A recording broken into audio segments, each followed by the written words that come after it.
आदरणीय दर्शक, आज हामी राष्ट्रिय शिक्षा नीति 2020 का खास विशेषताहरूलाई यहाँ चर्चा गर्नका निम्ति उपस्थित भएका छौँ। 10+2 को जुन पहिलाको फर्मेट थियो त्यसलाई हटाइएको छ। 5+3+3+4 यसरी 4 वर्गमा यसलाई बाँडिएको छ। जुन पहिलो 5 वर्ष छ, early childhood care and education the foundation of learning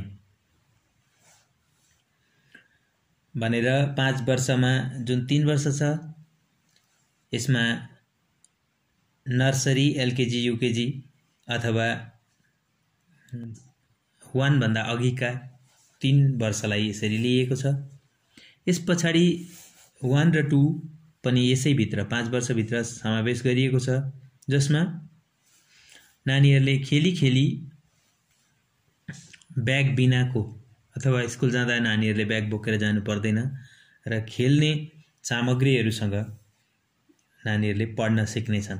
त्यसरी नै हाँसी हाँसी खेली खेली नानीलाई मातृभाषामा शिक्षा दिइन्छ र यो मातृभाषामा शिक्षा दिँदा यसको फाइदा के छ भने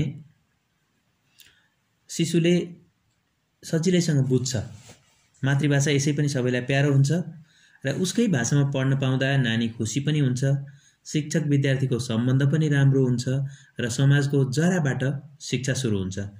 जातीय संस्कृति, वेशभूषा, परम्परा यी सबै कुरा नानीलाई त्यति बेरैदेखि सिकाउन सकिन्छ, किनभने सबैभन्दा नानीको उर्वर बेला, सिक्न सक्ने बेला भनेको 6-7 वर्षको हुन्जेलीको बेला हुन्छ, त्यहाँ सिकाइन्छ। र यसरी 5 वर्षको फर्स्ट स्टेज, त्यसमा क्लास 2 सम्म नानीले पढ्छ। फेरि 3, 4, 5 र अर्को जुन 3 वर्ष छुट्याइएको छ यसमा नानीलाई पढ्न प्रेरित गरिन्छ। नानीले बिस्तारैसँग सहजसँग स्वतन्त्र रूपमा कुनै भाषाको बन्देज रहने छैन, जबरजस्ती थोपेर यो भाषा पढ्नै पर्छ भनेर पढाइँदैन। यदि मातृभाषामा नानीले पढ्न चाह्यो भने पढ्न सक्छ, अथवा देशकै कुनै स्थानीय भाषामा पनि नानीले शिक्षा लिन सक्छ। त्यस पछाडिको 3 वर्ष जुन 6, 7, 8 कक्षामा नानीले पढ्छ, त्यति बेला सिप विकास सम्बन्धी अथवा भोकेसनल एजुकेसन पनि नानीलाई गराइन्छ। त्यसमा एउटा भारतीय भाषा पनि विद्यार्थीले लिन सक्छन्। यसरी यो 6, 7, 8 सम्म पढिसकेपछि अब रह्यो अन्तिमको 4 वर्ष 5, 3, 3, 4। अब जुन अन्तिमको 4 वर्ष छ 9 देखि 12 सम्म विद्यार्थीलाई त्यहाँ स्ट्रिम सिस्टम हुने छैन, साइन्स, आर्ट्स, कमर्स भनेर यसरी छुट्याइने छैन र विद्यार्थीले आफ्नो रोजेको बहुविषयक हुनेछ यो अध्ययन। यसमा विषय चयनमा विद्यार्थीलाई छुट रहनेछ। साइन्सको विषय पनि पढ्न सक्नेछन् विद्यार्थीले भने, सँगै भूगोल पनि पढ्न सक्नेछन्, अन्य विषय पनि पढ्न सक्नेछन् र एउटा अन्तर्राष्ट्रिय भाषा पनि लिन सक्नेछन्। यसमा त्यो छुट दिएको छ, स्ट्रिम सिस्टम हुने छैन।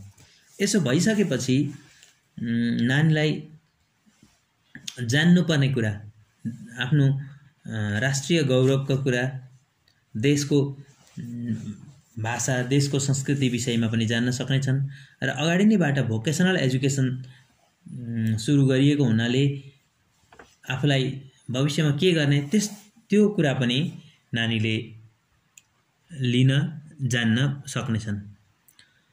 यसमा होलिस्टिक करिकुलम, समग्र पाठ्यक्रमका आधारमा पिछडिएका वर्ग, लिङ्ग, जाति, भाषा, अन्य पछौटे वर्ग आदिलाई समेट्ने र यसमा तेस्रो लिङ्गी र दिव्याङ्गहरूलाई समेत समेट्ने खालको नीति बनाइएको छ। र अर्को छ मूल्याङ्कन, जुन चाहिँ परीक्षाको प्रणाली थियो। अहिलेसम्मको प्रणालीमा अङ्कलाई विशेषता दिइन्थ्यो, केही विद्यार्थीहरू मात्र अब्बल हुने गर्थे भने यो नीतिलाई परिवर्तन गरेर, आमूल परिवर्तन गरेर विद्यार्थीले सेल्फ एसेसमेन्ट, स्वमूल्याङ्कन गर्न सक्नेछन्। सहपाठी मूल्याङ्कन, साथीहरूले पनि साथीलाई मार्क्स दिनुपर्नेछ, सामूहिक मूल्याङ्कन, अनि टिचरले पनि मार्क्स दिनेछन्। घर र विद्यालयको जुन दूरी छ त्यो दूरी रहने छैन अब। त्यसरी नै यो नीतिको अर्को खास कुरा छ एकाडेमिक बैंक अफ क्रेडिट। यसमा विद्यार्थीले आर्जन गरेको जुन उपलब्धि छ, शिक्षा सम्बन्धी उपलब्धि, त्यसलाई सुरक्षित राखिनेछ, सम्मानित राखिनेछ र यसको आधारमा विद्यार्थीले लिएका विषयको र पठन सामग्रीको हिसाब राखिनेछ र यसकै आधारमा मल्टिपल इन्ट्री र एक्जिट यो भने कलेज तहमा लागू हुनेछ। ग्रेजुएसनमा पनि त्यसरी नै पहिलो वर्ष मात्र, ग्रेजुएसनको 4 वर्षमध्ये पहिलो वर्ष मात्र पढेको खण्डमा सर्टिफिकेट भनेर विद्यार्थीले सर्टिफिकेट पाउनेछन्। फेरि दोस्रो वर्ष पढेपछि डिप्लोमा, तेस्रो वर्ष पढेपछि डिग्री र चौथो वर्ष पढेपछि रिसर्च गर्न पाउनेछन्। र यसमा पनि 1 वर्ष मात्र पढेर केही कारणले छुट्यो भने फेरि यो एकाडेमिक बैंक अफ क्रेडिटमा भएको विद्यार्थीको जुन हिसाब बस्छ, जसरी ब्याङ्कमा पैसा बसेको जस्तै विद्यार्थीको मार्क्स, पास गरेको वर्ष सबै त्यहाँ रहन्छ र त्यही आधारमा फेरि अर्कोपल्ट विद्यार्थीले गएर त्यहाँदेखि उँभो पढ्न पाउनेछन्।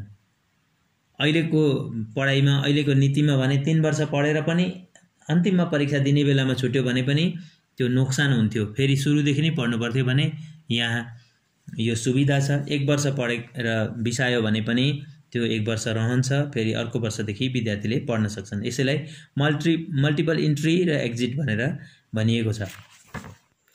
यसरी एमए गर्न हामीले 2 वर्षको एमए गर्नुपर्छ। यदि ग्रेजुएसन 3 वर्षको गरेको छ भने, ग्रेजुएसन 4 वर्ष रिसर्च सहित गरेको छ भने एमए 1 वर्षको गर्दा हुन्छ।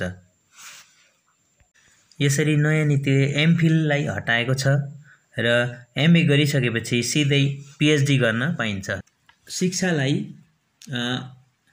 अझ सशक्त बनाउनका लागि कन्टिन्युअस प्रोफेसनल डेभलपमेन्ट प्रोग्राम, निरन्तर पेशेवर विकास कार्यक्रम भनेर कम्तीमा वर्षमा 50 घण्टे शिक्षक प्रशिक्षण दिएर शिक्षकहरूलाई पनि सँगसँगै डेभलप गरिनेछ, अपडेटेड गरिनेछ। अनि अर्को भर्चुअल ल्याब पनि यसको मुख्य कुरा हो। यसमा अडियो, भिडियो, पढ्ने सामग्रीहरू प्रशस्त रहनेछन् र 24/7 जुनै समयमा पनि यसलाई प्रयोग गर्न सकिनेछ, त्यस्तो खालको व्यवस्था पनि यस शिक्षा नीतिमा रहेको छ।